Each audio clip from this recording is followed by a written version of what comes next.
One. When I say one, y'all say love. One. Okay. Hai, này hai chấp lời lên, này hai chấp lời. Bây giờ hai ô cho nó này, số này số tuổi này tôi mà nói này tôi sợ, tôi lâu đủ theo, này tôi sợ tay theo. Rồi share, okay? Vậy nên vất tay đó này tôi khen theo. Thank you. Các bạn phải chỉnh chuông gì, okay? Phải chỉnh chuông gì nữa? Giang câu này ra của số đó này. Đã qua chỉ rồi.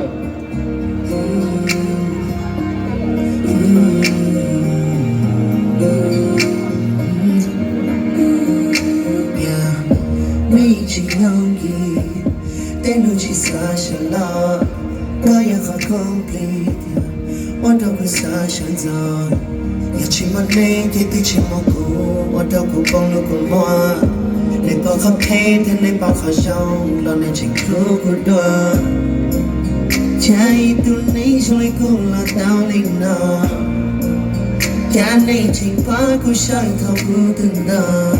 Tiền xa thế đâu có, cô yên cho thế đâu có, cô yêu cho thế đâu có. Nếu cô rất gây một xóa lo, cô chỉ ở từ nên chỉ bao đã chỉ, để chỉ có một con, dù chỉ có một con, để có một ngày tan thở. Nếu cô rất gây một xóa cô khó mê nụ cười là một mình chỉ để yêu cùng một con một trong đó đâu có để cho chuyện đâu nay tan thở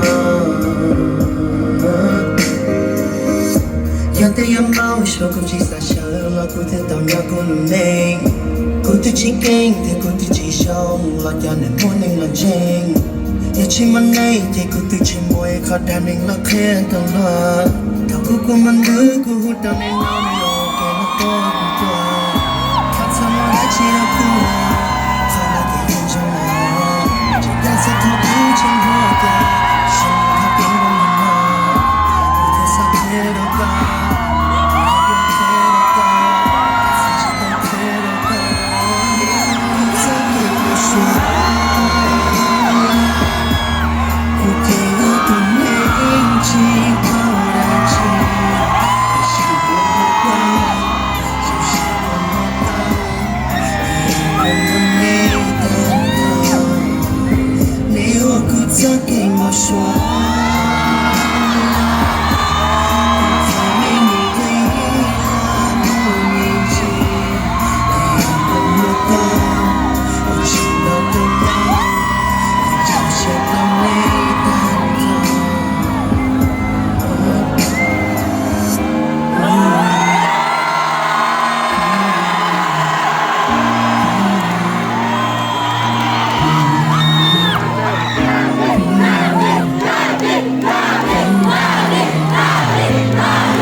cô chỉ ở từ nên chỉ bao đã chỉ để chỉ có một con dù chỉ có một con để yêu cùng mình nay tan vỡ nếu cô sẽ kể một số lo cô khó mê nồng thấy là một mình chỉ để yêu cùng một con một trong đó đâu có để cho chuyện đâu nay tan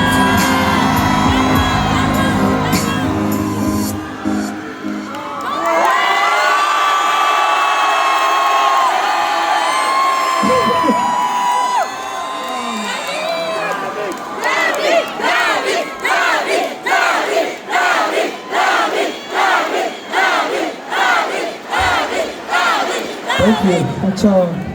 Oh my God. Sao đây hút tao nó hút tao này nè.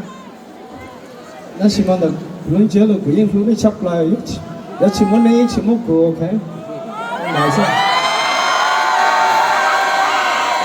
Cái cũng chỉ có cái đó họ cũng có, okay?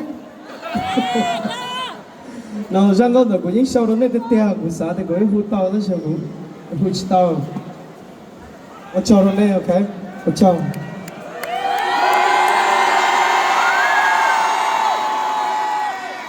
被吹上去，被吹上去嘅故事係個古董班，請你嘅老虎啊，被上個人。